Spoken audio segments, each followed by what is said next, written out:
we build this app, this website. It's already running, and then COVID hits. Yeah. From that, I was the CEO, right? From that to no job at all, it's quite a hard time for me. Yeah. Okay, you're a one-man band on Upwork. At what time did you, or what stage was it that you was like, okay, now it's time to grow a team? I don't think it's worth it for $20 for doing 2 weeks of work, right? It's never worth it anywhere. Yeah.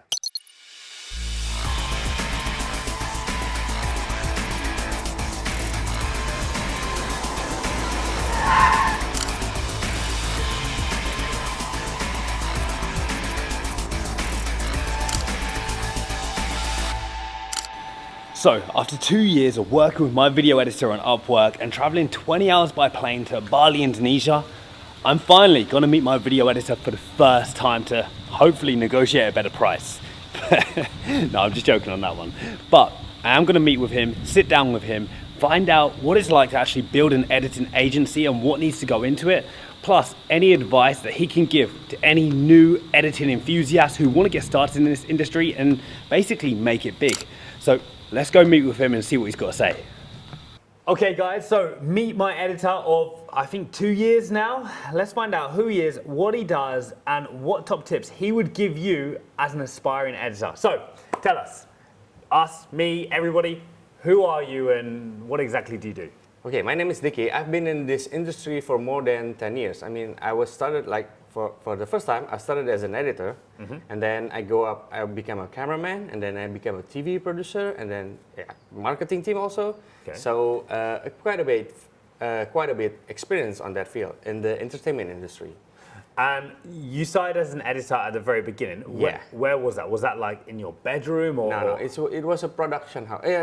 I learned editing in college, but my first real job as an editor is in a production house. Okay. I edit this music video compilation for TV. So cut down a music from like 5 minutes to 3 minutes, and cut out the mature stuff on it, and that's it. Make it into a whole package of content. And okay, awesome. Okay, so the TV production company you're working for, this was like a big TV place? Yeah, big TV place. The production house is not that big, but the TV is like nationwide here. Oh, wow, okay. Yeah. All right, and when he says here, obviously Indonesia. Yeah, I'm from Indonesia. Exactly, and where's your hometown? I came from Bandung. Okay. It's like in the capital city of West Java. Okay, and for those who have no idea what that is, how far from Jakarta? From Jakarta, it's around 145 kilometers from Jakarta. Yeah. So pretty close, actually. Yeah. Pretty much the same as me, where at my hometown in Hastings to London, let's say. Yeah, okay. Exactly.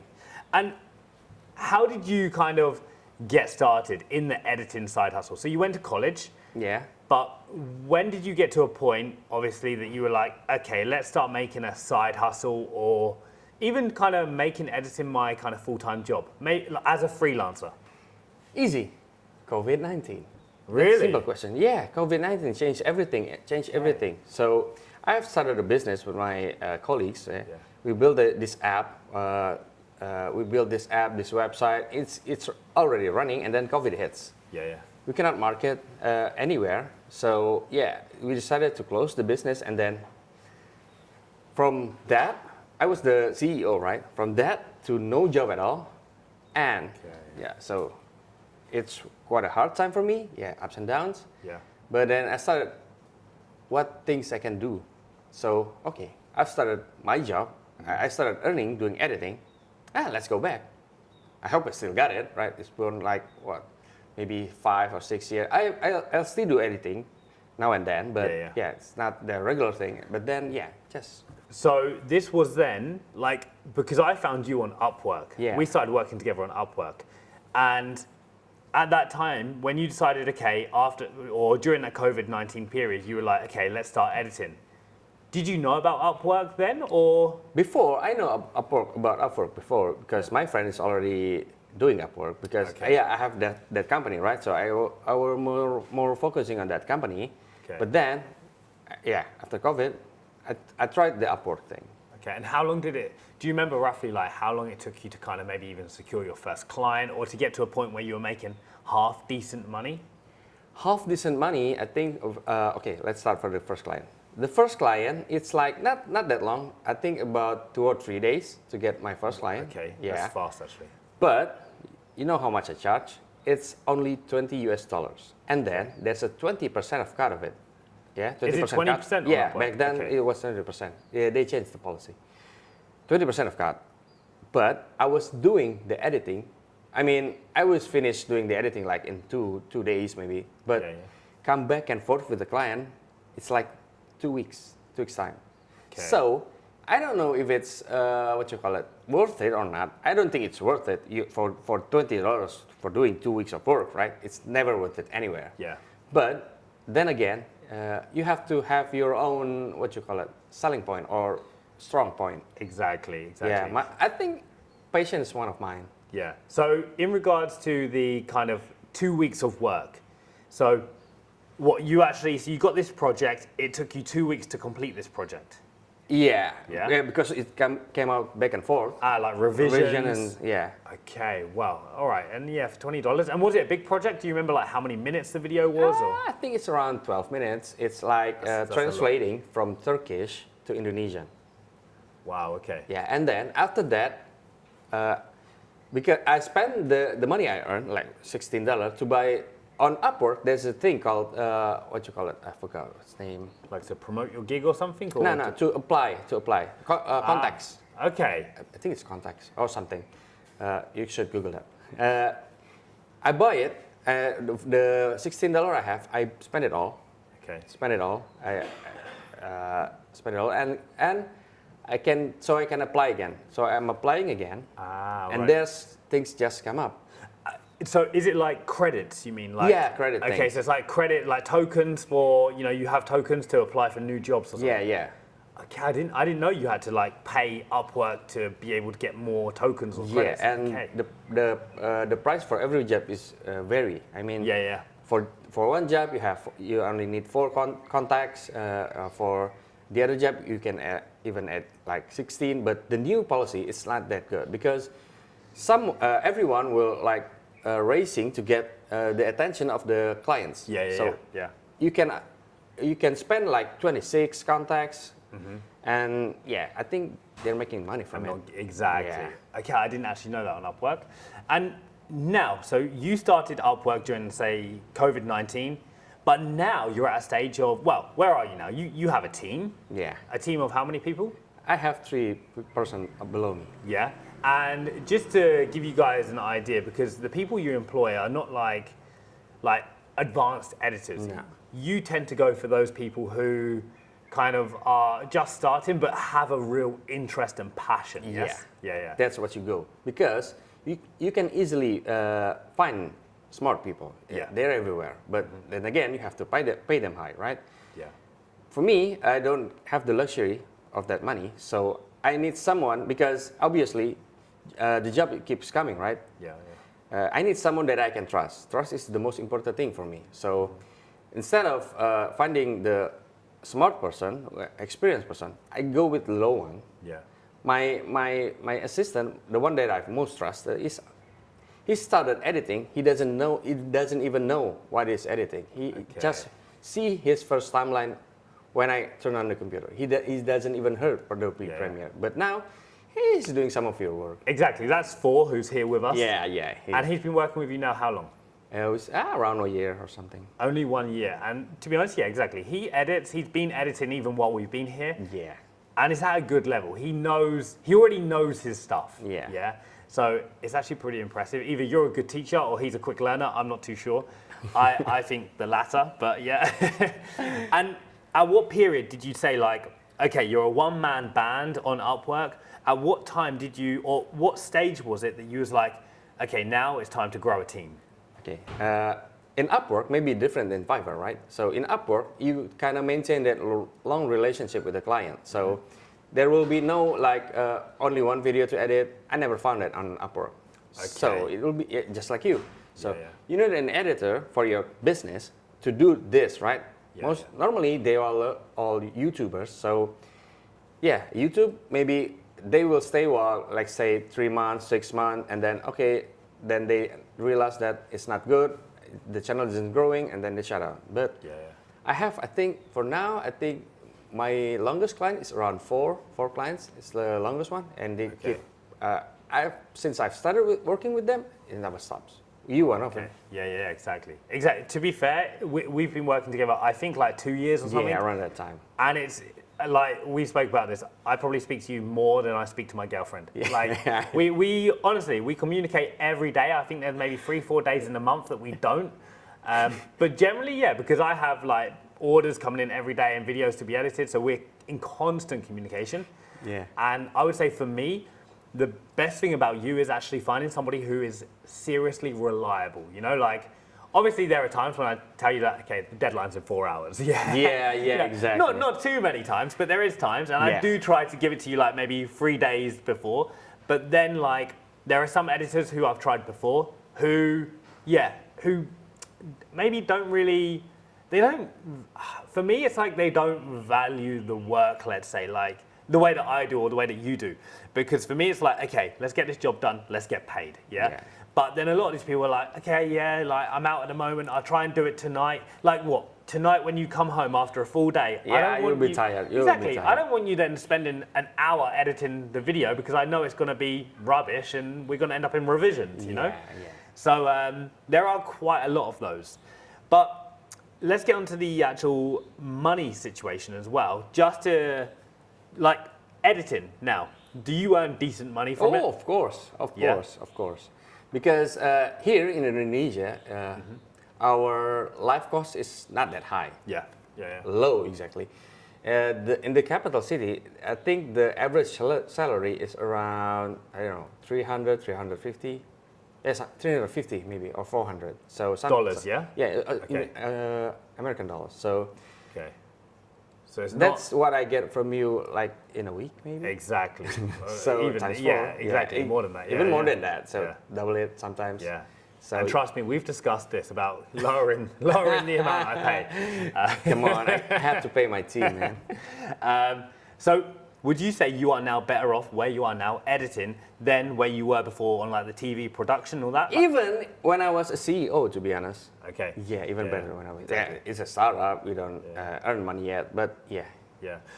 I'm exactly the same. I would say, you know, being on Fiverr, I'm in a much better position than I probably have ever been before in my life.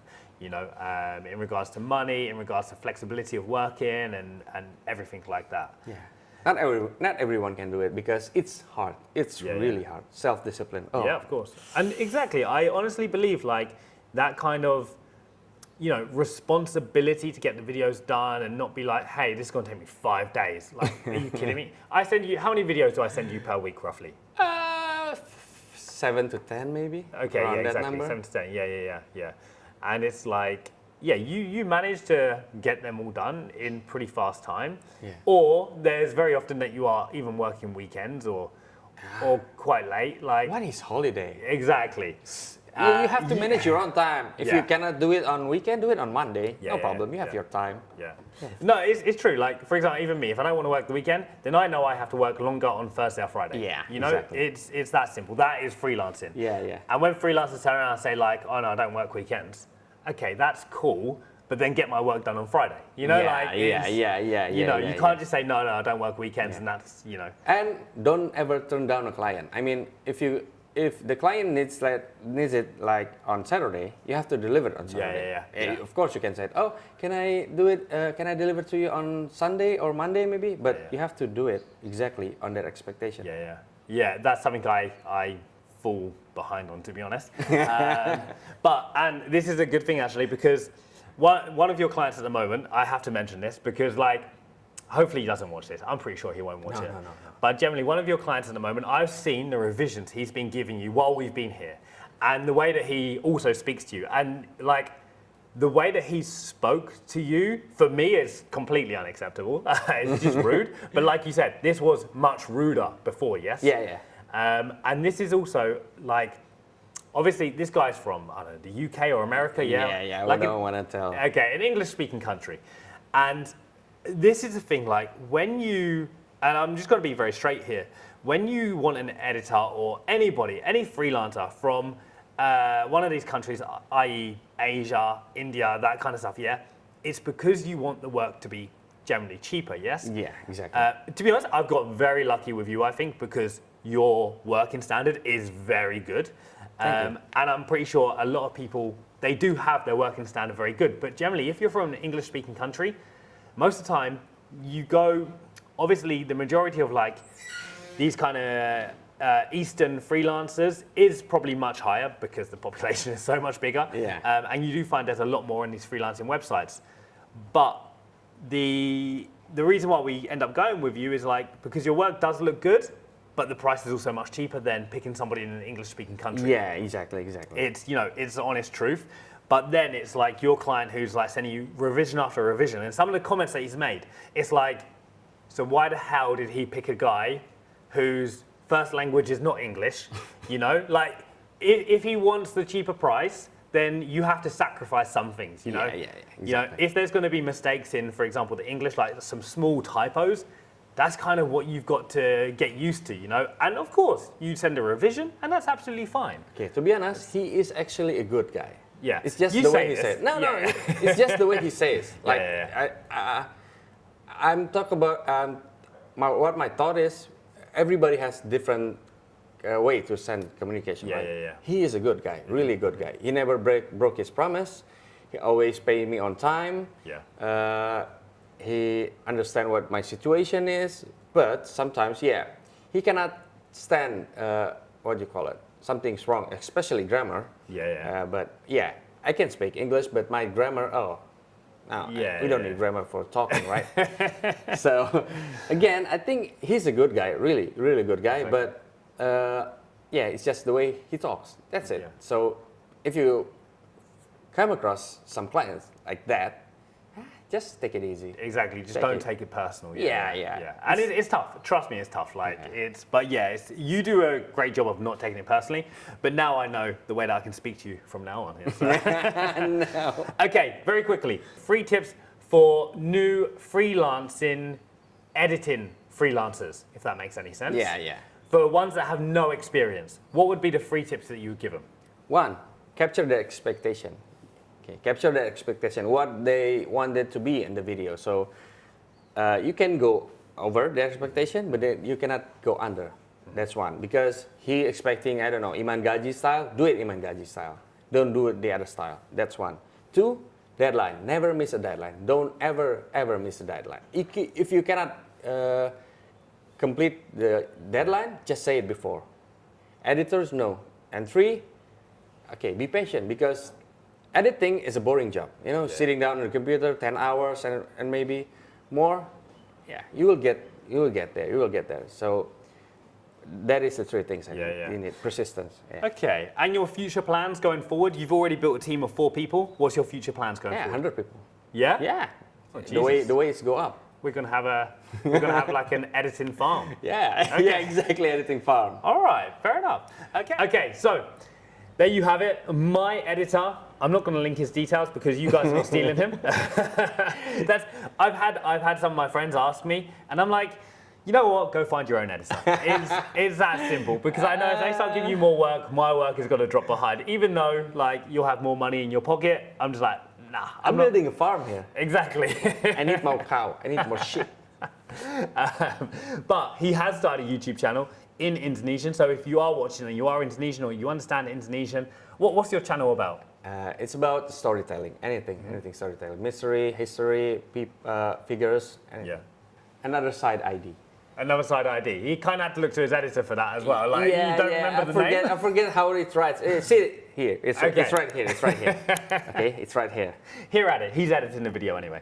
But anyway, guys, I hope you found this useful, especially in regards to Upwork, how to approach it, and also the bits of advice for even new editors wanting to get into it, because it's possible, and you'll have people like Dickie who will easily take you kind of under their wing and kind of help you create a career path out of this. There'll be plenty of Dickies out there, you know, and it's definitely possible. Editing is hard. It really is hard, and it does take a lot to learn, I would say. Consistency, number 1, consistency. Yeah. Well, anyway, hope you guys liked it. Don't forget to subscribe, like, and we will see you in another video. Until then, see you next time. Stay classy.